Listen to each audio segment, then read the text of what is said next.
ধন্যবাদ সকল বন্ধুদের। তো বন্ধুরা, আশা করি ভালো আছেন। প্রতিদিনের মতন আজকে আবার একটি পাওয়ারফুল ভিডিও নিয়ে আপনাদের সামনে হাজির হলাম। আজকে যে ভিডিওটি নিয়ে আপনাদের সামনে আলোচনা করব, এত সময় ভিডিওর থাম্বনেল দেখে আপনারা বুঝতে পেরেছেন। হ্যাঁ বন্ধুরা, ঠিকই দেখেছেন। আজকে এই পাওয়ারফুল বিষয়টা নিয়ে আপনাদের সাথে আলোচনা করব। এটি একটি গুপ্ত বিদ্যা।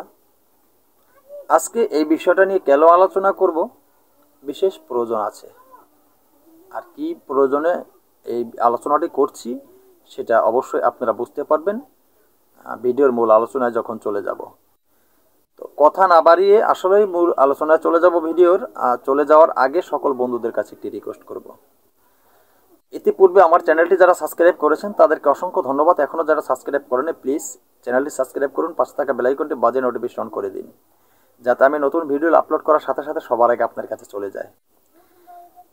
আমি সবসময় আপনাদেরকে বলে থাকি যে আমার এই চ্যানেলটি একটি প্রশিক্ষণীয় চ্যানেল। আমার এই চ্যানেলে তন্ত্রমন্ত্র, যন্ত্র, গাছগাছড়ায় রোগমুক্তি এবং কি বা বশীকরণ, উচ্চাটন, বিভিন্ন ধরনের তন্ত্রমন্ত্র, বিভিন্ন ধরনের ভালো মন্দ সব কিছু নিয়ে আমি আলোচনা করে থাকি আপনাদের সাথে। কেননা আমার চ্যানেলটি প্রশিক্ষণীয় চ্যানেল। আমি যদি সব ধরনের আলোচনা আপনাদের সাথে না করি, আপনারা কীভাবে শিখবেন আর কীভাবে কার্যক্রম করবেন? তো সেই ক্ষেত্রে অবশ্যই আমার চ্যানেলটির সাথে আপনারা থাকেন। আপনারা আমার চ্যানেল থেকে তন্ত্রমন্ত্র, যন্ত্র শিক্ষা করে ভালো একজন কবিরাজ হতে পারবেন, মানব কল্যাণের জন্য কাজ করতে পারবেন, নিজে উপকৃত হতে পারবেন। তো বন্ধুরা, আজকে যে মূল্যবান বিষয়টি নিয়ে আলোচনা করতে শুরু করেছি, যে একটি অত্যন্ত গুরুত্বপূর্ণ মূল্যবান ব্যাপার, সেটি হলো তুলা রাশি। আমাদের সমাজে অনেক তুলা রাশির লোক আছে, অনেক তুলা রাশির লোক।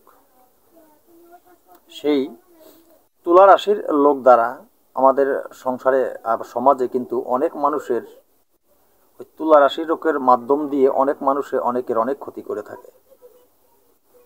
তো আজকে আমি আলোচনা করব এই যে তুলা রাশি, যে লোক যার তুলা রাশি আছে, সেই তুলা রাশি লোক দিয়ে দেখেন বিভিন্ন ধরনের কার্যক্রম কিন্তু মানুষ করায়। আবার যার তুলা রাশি আছে, মানে হালকা এই রাশি ভাবে যাদের আছে, এই সমস্ত হালকা রাশির উপরে খুব সহজেই অশুভ শক্তির নজর পড়ে। জিন, পরি, ভূত, প্রেত যেটাই বলেন না কেন, এই হালকা যাগো তুলা রাশি তাদের উপরে নজরগুলি বেশি পড়ে। তো এই তুলা রাশির জাতক জাতিকাদের উপরে যখন এই সমস্ত অশুভ শক্তির নজর পড়ে, তখন তার উপরে কোনো প্রেত শক্তি বা কোনো জিন বা পরিশক্তি তার ভিতরে অ্যাটাচ হয়ে যায়। তারপরে আস্তে আস্তে আস্তে আস্তে তার জীবনটাকে নষ্ট করে দেয়। আপনি যদি আমার আজকের এই যে গুপ্ত আলোচনাটি, সেটি হলো তুলা রাশি। অনেক সময় এই তুলা রাশিকে নষ্ট করে দেওয়া হয়। আপনার যে তুলা রাশি আছে, সেই তুলা রাশিকে কিন্তু মানুষ নষ্ট করে দেয়। তো এই যে তুলা রাশিকে মানুষ নষ্ট করে দেয়, কিছু কিছু তান্ত্রিক আছে সেই তুলা রাশিকে নষ্ট করে দেয়। তো আমি আজকে আলোচনা করব কিভাবে সেই তান্ত্রিকরা তুলা রাশিকে নষ্ট করে দেয়, কি কাজ করে তুলা রাশি নষ্ট করে দেয়, আর সেই লোকের তুলা রাশি আর কাজ করবে না, সে বিষয় নিয়ে আজকের আলোচনা।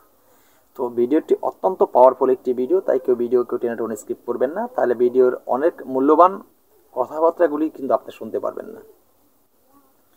তো মূল্যবান আলোচনা অবশ্যই মনোযোগ দিয়ে করে শুনবেন। তো এখানে কোনো কি বলবো মন্ত্র নেই, এখানে কিন্তু কোনো মন্ত্রর বিষয় না, এখানে শুধু আলোচনার বিষয়। কিভাবে তুলা রাশি নষ্ট করা হয়, তুলা রাশির যে লোকের তুলা রাশি আছে, তার তুলা রাশি নষ্ট করে দেওয়া হয়, কিভাবে নষ্ট করে, এই বিষয়টা আজকে আলোচনা করব।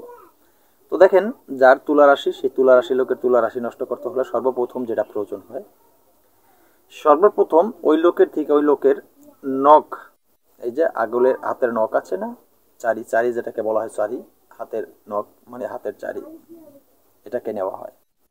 এরপরে যেটা নেওয়া হয় সেটা হলো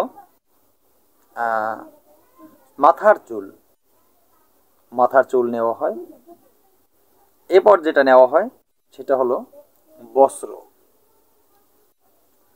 তাহলে কি হলো, একটি হলো মাথার চুল, হাতের নখ এবং বস্ত্র। এই যে তিনটি দ্রব্য নিয়েছে, এই তিনটি দ্রব্য নিয়ে একটি শামুক সংগ্রহ করতে হবে। শামুক, তো একটি শামুক সংগ্রহ করে সেই শামুকের ভিতরে এই 3টা জিনিস ভরে দিতে হবে। তো এই শামুকের ভিতরে এই 3টা জিনিস ভরে দিয়ে আপনি এই শামুকটিকে জলাশয়ে ফেলে দিতে হবে। এখন বলতে পারেন, গুরুজি জলাশয়ে ফেলে দিতে হবে, কোন জলাশয়? দেখেন, আমি যদি সেই গোপন কথাটি এখানে প্রকাশ করে দেই, তাহলে মানুষ খারাপের জন্য এই কাজগুলি ব্যবহার করবেন। জলাশয় ফেলে দিতে হবে সেটা বললাম, কিন্তু কোন জলাশয়, পুকুরে ফালাবেন না নদীতে ফালাবেন সেটা কিন্তু আমি আপনাদেরকে বলছি না। সে বিষয়ে জানতে হলে অবশ্যই, আর এই বিষয়ে যদি কাজ করতে চান আপনারা, অবশ্যই ভিডিওটি আগে সাবস্ক্রাইব করবেন, পাশে থাকা বেল আইকনটি বাজিয়ে নোটিফিকেশন অন করে দিয়ে আমার সাথে অফলাইনে যোগাযোগ করবেন। স্ক্রিনে দেওয়া নাম্বারে যোগাযোগ করলে আমি আপনার সাথে আলোচনা সপক্ষে আমি আপনাকে বলে দিব যে এটি আপনি কোন জলাশয়ে ফালাবেন, কূপের জলে নাকি খালের জলে নাকি বদ্ধ পুকুরের জলে, কোন জলে ফেললে আপনার এই কাজটি হবে সেটি বলে দিব। তাহলেই কিন্তু আপনার এই তুলা রাশি নষ্ট হয়ে যাবে। তো বন্ধুরা দেখেন, খারাপ করার লোক, খারাপ করার তান্ত্রিক আমাদের সমাজে কিন্তু অভাব নাই, কিন্তু ভালো করার লোকের খুব অভাব আছে। তাই অবশ্যই আমরা যারা তন্ত্রক্রিয়া জগতে চলি, তন্ত্রক্রিয়া শিখবো, তন্ত্রক্রিয়া শিখে কাজ করব। অবশ্যই আমরা মানব কল্যাণের জন্য কাজ করব, মানুষের উপকার করব, ক্ষতি কখনো করব না।